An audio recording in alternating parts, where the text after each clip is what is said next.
Tere! Tänase loo teemaks on see, et milleks meile vana metsa. Üks hea näide on antud lang.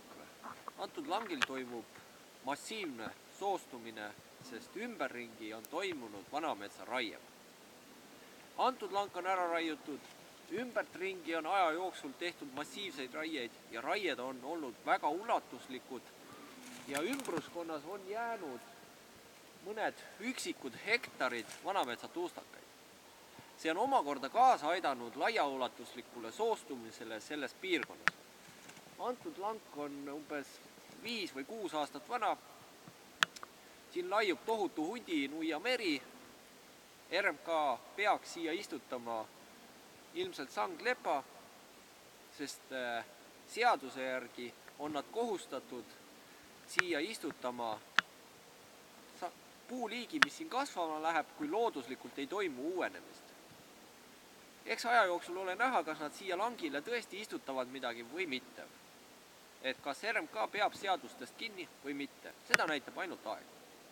Aga mida me peame õppima vältima siukesi olukordasid, nagu siin langil on. Üle eestiliselt on hakanud tekkima probleem, et mets ei uuene enam hästi. Kui mets enam hästi ei uuene, see tähendab seda, et me oleme raiunud mõnes piirkonnast liiga palju metsa välja.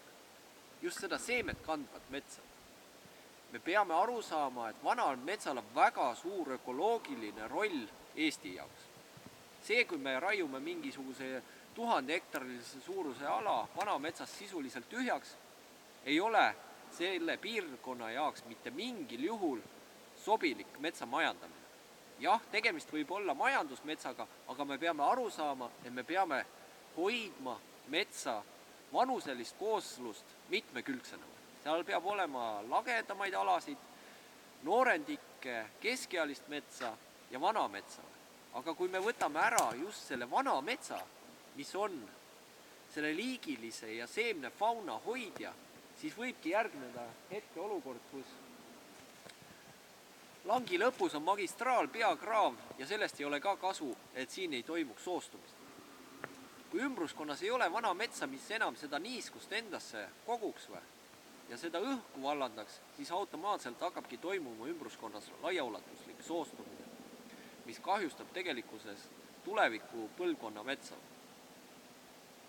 Minu põlvkond sai siit oma kasu kätte, lõigates maha selle võimsa vana metsa siit, aga järel tulev põlvkond ja temast järgmine põlvkond saab sisuliselt siin hundinuiasid nautida. See on probleem, millega me peaksime tegelema. Ja selle probleemi lahendus on ainuke nägemus minul on see, et me peame õppima majandama metsa siis niimoodi, et me ei võta järjest metsa maha, vaid et me teeme püsimetsa majandust, võimalikult vähe lageraied ja me võimalikult palju proovime ikkagi säilitada seda vana metsa tüüpi. Et säiliks liikide, veeresiim, kõik see, mida loodusel on vaja ja seda, mida on vaja ka järeltulevatel põlvedel.